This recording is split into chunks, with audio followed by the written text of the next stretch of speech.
मराठा नेते मनोज जरांगे यांनी चिथावणीखोर विधान केलंय। तुम्ही कोयते हातात घेणार तर मराठ्यांच्या हातात तलवारी आहेत असं विधान त्यांनी सोलापूरमधल्या सभेत बोलताना केलं। इतकंच नाही तर भाजपचे नेते आणि मंत्री चंद्रशेखर बावनकुळे तुम्ही 96 कुळीच्या नादी लागला आहात असं म्हणत बावनकुळे यांना इशारा दिलाय।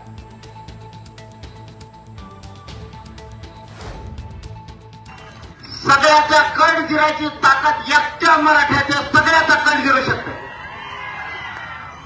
ते म्हणजे कोयते हातात घेऊ, तुम्ही कोयते हातात घेणार, मराठ्याच्या हातात तलवारी असते, त्याने येड्या गाडी सुद्धा बसून देणार नाही, ठुरवळ मारल्या लागल्यासारखं लागल।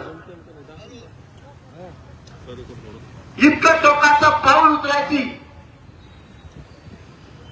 बावनकुळ्याला काहीच गरज नव्हती। ते आपलं वाटवा करायला लागले तर आता सोडायचं नाही।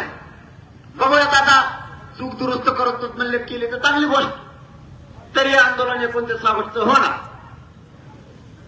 बावनकुळ्याची पुरी खोड मोडणार आहे।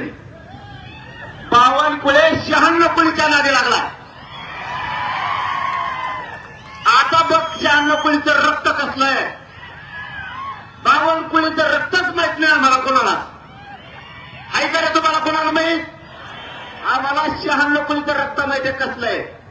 तू आता उगा तुझ्या हातात अधिकार आले म्हणून मागल्यावर करायला लागला, पण तुझ्यामुळं पुरं फडणवीस अडचणीत येणार आहे आता।